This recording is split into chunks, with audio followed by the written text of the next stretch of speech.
Bersama saya Azlin Arif dalam rentasan berita edisi 1236. Antara paparan utama. Tiada peruntukan untuk pembangkang era Perikatan Nasional. Patutkah Hadi disiasat kerana merancang rampas kuasa? Perak larang ahli politik ceramah di masjid dan surau.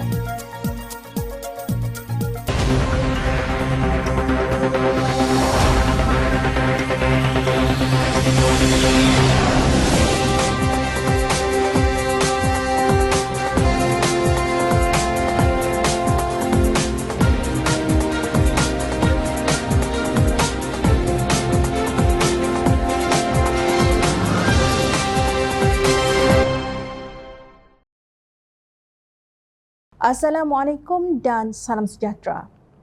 Rupa-rupanya ketika Tan Sri Mahyadin Mat Yassin berkuasa selepas melakukan tebuk atap menerusi langkah Sheraton pada hujung Februari 2020, peruntukan untuk pembangkang dihapuskan. Walaupun pembangkang ketika itu ialah Pakatan Harapan yang membantu menyambung nyawa politik Mahyadin setelah terpecat daripada UMNO. Walaupun satu dunia tahu Bersatu memenangi beberapa kerusi pada pilihan raya umum ke-14 lalu adalah dengan menggunakan logo keadilan menerusi kerja keras petugas Pakatan Harapan. Ibarat dilempar bunga dibalas dengan tahi. Demikian sikap gerombolan itu yang kini kononnya bersih dan stabil atau ringkasnya BES. Bagaimanapun, sikap Perdana Menteri Datuk Seri Anwar Ibrahim amat berbeza dengan pengerusi Perikatan Nasional yang awal-awal lagi menolak penubuhan Kerajaan Perpaduan, cetusan Yang di-Pertuan Agong Al-Sultan Abdullah Riayatuddin Al-Mustafa Billah Shah. Anwar sambil menyindir menyangkal dakwaan yang dibawa oleh Ahli Parlimen Arau, Datuk Seri Syahidan Kasim, bahawa kerajaan tidak memberi peruntukan kepada pembangkang. Soal cadangan yang Muhammad tentang, walaupun tidak berkait dengan soalan ini, tentang peruntukan, saya tidak pernah mengatakan tidak ada. Sepanjang Paguh jadi Perdana Menteri, kita tak dapat peruntukan. Ya? Tetapi tak apa. Sebab ini kata Madani. Maknanya, Madani mesti adil. Maknanya dulu Paguh tak adil lah. Itu maksud Arau. Maknanya Arau kata jangan ikut pengalaman lama yang tak beri peruntukan pada pembangkang kerana itu tidak adil. Malah kalau ikut Maran dia kata zalim. Jadi, saya tidak mau zalim. Tempela Anwar kepada Syahidan di Dewan Rakyat.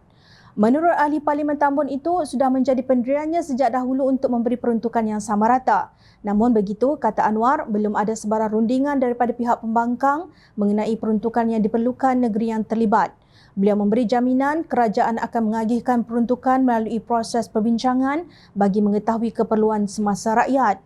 Jadi saya usulkan mulakan proses rundingan dan saya arahkan Ketua WIP dan Menteri yang berkenaan berunding dan kita akan putuskan, tegasnya.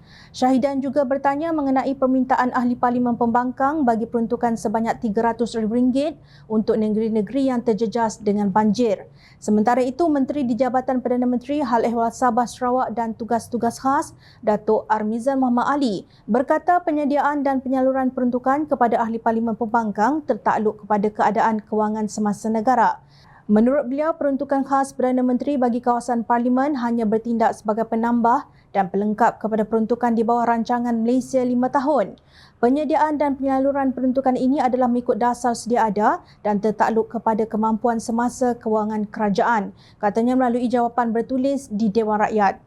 Beliau berkata demikian bagi menjawab soalan Ahli Parlimen Kuala Krai Abdul Latif Abdul Rahman yang bertanya sama ada kerajaan akan menyalurkan peruntukan kepada kerajaan negeri yang berlainan parti dengan kerajaan persekutuan. Dalam hubungan ini, Armizan menjelaskan penyaluran peruntukan daripada kerajaan persekutuan kepada kerajaan negeri dibuat berdasarkan kepada peruntukan undang-undang sedia ada seperti pemberian ikut kepala dan peruntukan jalan negeri. Beliau berkata ia lebih dikenali dengan nama MARIS seperti yang dinyatakan di dalam jadual ke-10 Perlembagaan Persekutuan. Selain itu, Kerajaan Persekutuan juga menyediakan peruntukan pembangunan yang disalurkan kepada kementerian untuk melaksanakan projek pembangunan di negeri berdasarkan kepada keperluan, jelasnya. Abdul Latif juga ingin tahu sama ada setiap ahli parlimen bukan kerajaan akan mendapat peruntukan sebagaimana ahli parlimen kerajaan. Pelik sungguh perangai ahli parlimen pembangkang ini. Soalan yang sama diajukan berkali-kali. Ini menunjukkan tiada kesepakatan dalam kalangan pembangkang untuk memformulasi soalan dan cadangan yang benar. Walaupun mereka lebih baik berbanding dengan ahli parlimen kaki ponting, tetapi tetap membuang masa di Dewan Rakyat kerana tidak kreatif. Bagi mereka yang dihinggapi penyakit amnesia berhubung peruntukan ahli parlimen pembangkang, untuk rekod ketika Datuk Seri Ismail Sabri Yaakob mengambil alih pentadbiran Putrajaya, beliau memberi peruntukan sama rata kepada ahli-ahli parlimen pembangkang yang menyertai Memorandum Persefahaman MOU Transformasi dan Kestabilan Politik dengan kerajaan. Sementara itu, peruntukan kepada ahli-ahli parlimen yang tidak menyertainya pula akan dibawa ke mesyuarat jawatan kuasa MOU Transformasi dan Kestabilan Politik untuk dibincangkan, kata Menteri di Jabatan Perdana Menteri ketika itu Datuk Seri Wan Junaidi Tuanku Jaafar. Demikian yang berlaku apabila orang berbudi, kita berbahasa. Orang memberi, kita merasa. Ketika itu, Pakatan Harapan selaku pembangkang bekerjasama dengan kerajaan untuk keluar dari kemelut kemerosotan ekonomi yang melanda negara.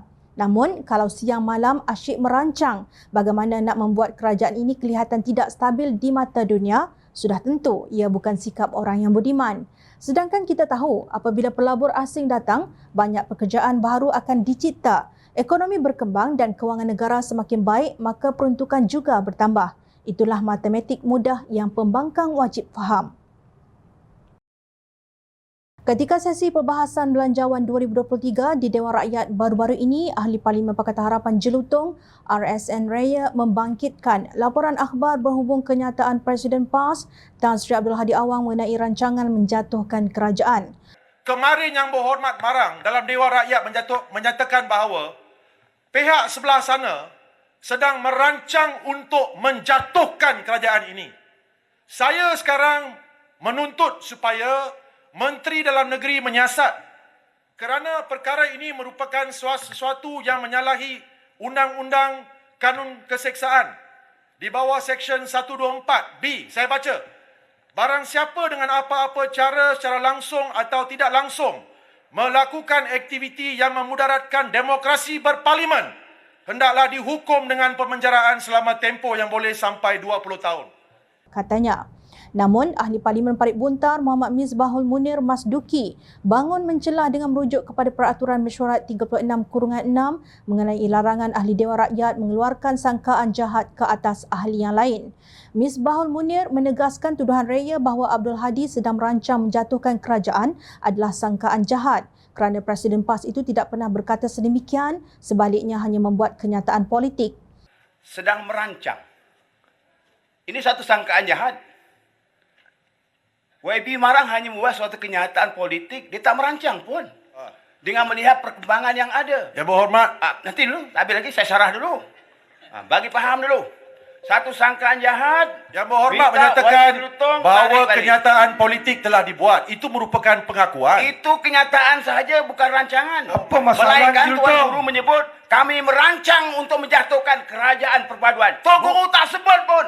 Ini Nak suatu bagi sangkaan kenyataan. jahat. YB Jelutong wajib tarik balik. Katanya dengan nada suara tinggi. Raya mempertahankan ucapannya bahawa kenyataan Abdul Hadi itu dilaporkan dalam akhbar. Bagaimanapun, Misbahul Munir menegaskan laporan akhbar boleh diputar belit dan bukan kenyataan sebenar oleh Ahli Parlimen Marang itu. Namun, Raya enggan menarik balik ucapannya. Sebaliknya, beliau menegaskan kenyataan sedemikian pasti ditafsir sebagai menderhaka kepada Yang di-Pertuan Agong sekiranya ia dikeluarkan oleh Ahli Parlimen DAP selain parti lawan akan membuat laporan polis terhadap mereka. Kenyataan ini telah dikeluarkan oleh YB Marang di Dewan Rakyat kemarin. Apabila ditemu bual wartawan, dilaporkan oleh semua surat khabar, jangan nafikan bidasnya. Walaupun dibantah, Raya enggan menarik balik ucapannya.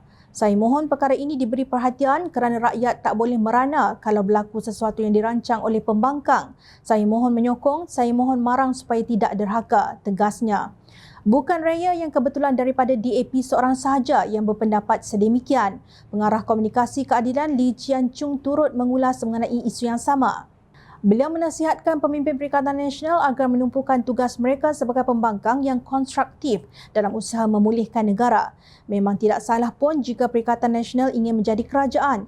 Itu memang cita-cita setiap pembangkang, tetapi kalau fikir tentang itu setiap hari tanpa ada apa-apa tawaran lain atau membuat kerja, ia akan mengecewakan rakyat. Ini juga akan menghampakan kerajaan untuk membina satu institusi semak dan imbang yang lebih sihat, katanya di petik media. Terdahulu, Abdul Hadi berkata tindakannya tidak salah daripada segi undang-undang, malah berlandaskan prinsip demokrasi. Ini satu kenyataan politik dan biasa berlaku dalam politik. Undi tidak percaya dan dapatkan SD, akuan bersumpah penyokong kerajaan berpaling tadah itu berlaku. Memang kita berhak merancang, tidak ada siapa yang boleh halang. Kita nak merancang, katanya di petik beberapa media. Kenyataan Abdul Hadi itu bukan hanya menerima bantahan dalam kalangan ahli parlimen. Pemuda Parti Amanah Negara Amanah pagi tadi menyerahkan memorandum kepada Yang di-Pertuan Agong Sultan Abdullah Riayatuddin Al-Mustafa Billah Shah berkenaan kebiadaban Abdul Hadi Awang yang tidak menghormati titah tuanku. Sehubungan itu, sayap anak muda parti komponen kerajaan perpaduan itu mahu tindakan drastik dikenakan kepada sesiapa sahaja yang cuba mengganggu-gugat kestabilan negara, lapor Harapan Daily. Naib Ketua Pemuda Amanah Abbas Salimi Azmi menegaskan kini sudah tiba masanya untuk semua pihak menumpukan kepada pembangunan negara. Cukup-cukuplah berpolitik, sekarang masanya untuk kita tumpu pembangunan negara. Ini masa untuk bantu rakyat. Jangan hanya pandai minta pengeluaran duit kumpulan wang simpanan pekerja KWSP tetapi pada masa sama nak robohkan kerajaan. Jangan hanya pandai bermain isu tentang Islam dan sebagainya tetapi pada masa sama tidak pandai menghormati institusi diraja, katanya pada media di hadapan pintu 3 Istana Negara. Pemuda Amanah juga menggesa agar gelaran Tan Sri Abdul Hadi ditarik balik kerana didakwa biadab kepada Yang di-Pertuan Agong. Sementara itu, Pusat Media Harapan Perak membuat laporan polis terhadap kenyataan Abdul Hadi yang didakwa mengaku mahu menumbangkan kerajaan persekutuan sedia ada bukan melalui kaedah pilihan raya, lapor utusan online. Laporan itu dibuat oleh pegawainya Muhammad Iqmal Muhammad Iskandar di Ibu Pejabat Polis Daerah IPD Manjung. Beliau mahu pihak berkuasa menyiasat ahli parlimen Marang itu di bawah Seksyen 233 Akta Komunikasi dan Multimedia, Akta 574 Kanun Keseksaan serta Akta Hasutan 1948 kurungan pindaan 1970. Muhammad Iqbal menjelaskan pihaknya mendapati kenyataan itu dibuat di luar persidangan parlimen. Justru timbalan pengurusi Perikatan Nasional itu tidak mempunyai imuniti atau kekebalan politik daripada segi undang-undang. Melihat daripada sudut mana pun, kenyataan Abdul Hadi itu tetap dilihat bertentangan dengan titah Yang di-Pertuan Agong pada 12 Februari lalu ketika merasmikan pembukaan Parlimen ke-15. Antara lain dalam titahnya, Yang di-Pertuan Agong menekankan bahawa kerajaan perpaduan yang mengandungi gabungan Pakatan Harapan, Barisan Nasional, GPS, GRS dan beberapa parti kecil lain dicetuskan baginda kerana tiada parti yang memperolehi majoriti mudah pada pilihan raya umum ke-15 lalu. Baginda juga menzahirkan harapan supaya pentadbiran Perdana Menteri ke-10 Datuk Seri Anwar Ibrahim yang terakhir sebelum baginda menamatkan tugas dan kembali ke Pahang pada 30 Januari tahun depan. Baginda turut menitahkan agar semua pihak bekerjasama membentuk kestabilan politik demi mencapai pertumbuhan ekonomi dan kesejahteraan rakyat. Semasa berkuasa, Abdul Hadi memegang jawatan Duta Khas Perdana Menteri bertaraf Menteri ke Timur Tengah tetapi tidak memperjuangkan apa-apa seumpama makan gaji buta. Begitu juga Perikatan Nasional yang hanya meninggalkan legasi hutang sebanyak 1.2 trilion ringgit. Jika termasuk liability, ia sudah mencecah 1.5 trilion ringgit. Itu belum masuk skandal 56 projek jana wibawa bernilai 6.3 bilion ringgit seperti yang disebut oleh Menteri di Jabatan Perdana Menteri, Undang-Undang dan Reformasi Institusi Datuk Seri Azalina Osman Said. Semua isu ketirisan dan pelanggaran tata kelola tadbir urus itu sedang ditangani secara berhikmah oleh Kerajaan Madani. Lalu, kita tertanya-tanya, kenapa hari ini Perikatan Nasional mahu menjatuhkan kerajaan Yang di-Pertuan Agong? Udang apa yang sedang bersembunyi di sebalik batu?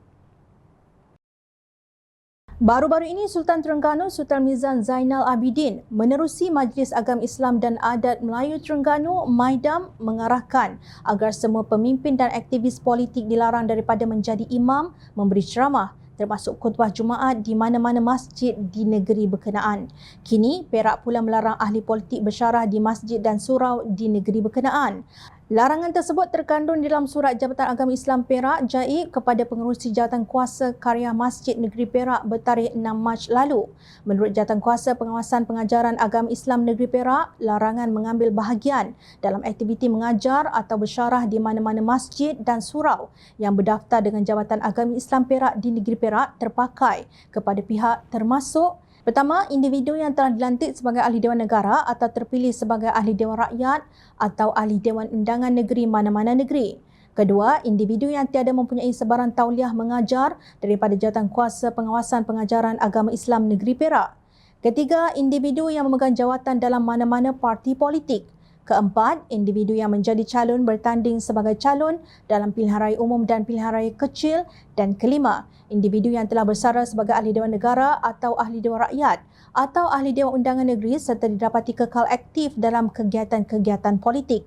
Menurut Pengarah Jaib Haris Fazila Abdul Halim, Jawatankuasa Karya Masjid dan Jawatankuasa Surau hendaklah sentiasa memantau aktiviti mengajar atau bersyarah agar ianya selari dengan matlamat pengajaran dan syarahan iaitu pengukuhan ilmu dan pemumpukan perpaduan masyarakat. Beliau menyeru agar semua pihak bekerjasama untuk mematuhi garis panduan yang telah ditetapkan. Sebenarnya larangan terhadap parti politik daripada menyalahgunakan surau dan masjid bukanlah perkara baru hari ini ditimbulkan. Sultan Perak Sultan Nazri Muizzuddin Shah telah berkali-kali menegur parti politik supaya tidak menyalahgunakan masjid dan surau untuk aktiviti berbentuk politik kepartian. Sejak Pakatan Harapan pertama kali membentuk kerajaan setelah menang pada pilihan raya umum ke-14, baginda sudah menyuarakan kerisauan berhubung perkara tersebut. Walau bagaimanapun, tidak ada larangan keras berhubung tindakan ahli politik daripada menggunakan surau atau masjid untuk berceramah atau menjadi imam. Pada 13 Disember tahun lalu, Menteri Besar Perak Datuk Seri Saarani Muhammad berkata, wakil rakyat Perak bersiko ditarik tauliah ajar agama jika gagal mematuhi perkeliling mengenai larangan mengadakan aktiviti berbaur politik dan menyampaikan kuliah agama di masjid dan surau di negeri itu. Saarani yang memegang portfolio Exco Agama Islam Negeri berkata beliau juga tidak menggunakan kapasitinya sebagai Menteri Besar dan Exco Agama Islam Negeri untuk berucap di mana-mana masjid dan surau biarpun dijemput berbuat demikian. Sebab saya orang politik termasuklah mana-mana wakil rakyat yang sebelum ini adalah pemegang tauliah mengajar atau ustaz yang menyampaikan kuliah agama. Sekarang sudah jadi wakil rakyat bermakna dia juga orang politik. Jika masih ingkar kepada titah tuanku, mungkin tauliah mereka ditarik balik. Kita tengoklah nanti. Mungkin Jaib akan memeriksa kembali, katanya.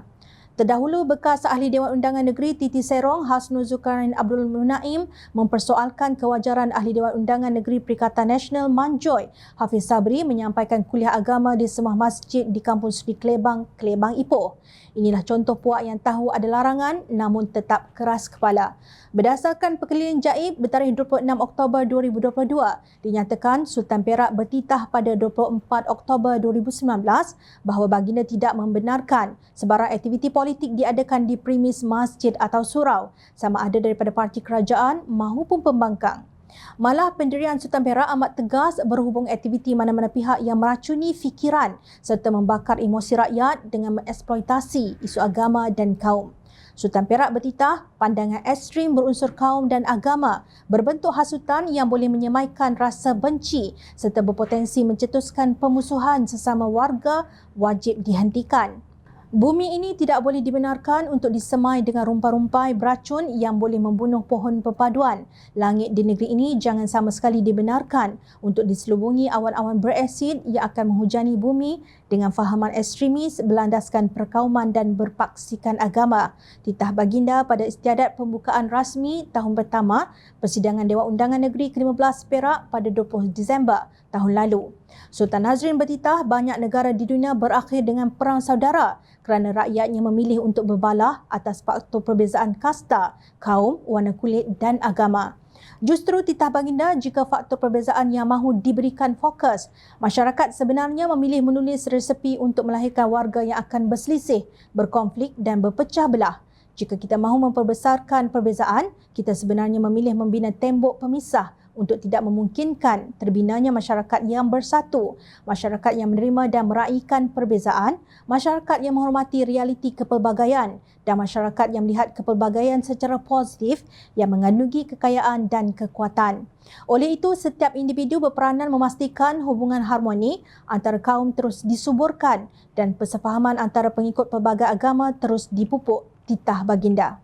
Malang sekali apabila puak yang gemar melaga-lagakan perbezaan antar kaum ini menggunakan surau dan masjid sebagai gelanggang mereka untuk menabur racun yang membunuh perpaduan kaum di negara kita. Semakin malang apabila jabatan agama di setiap negeri pula dilihat seolah-olah bacul kerana tidak mampu bertindak tegas terhadap perbuatan biadab ini, walaupun raja pemerintah sudah berkali-kali melahirkan rasa duka cita baginda.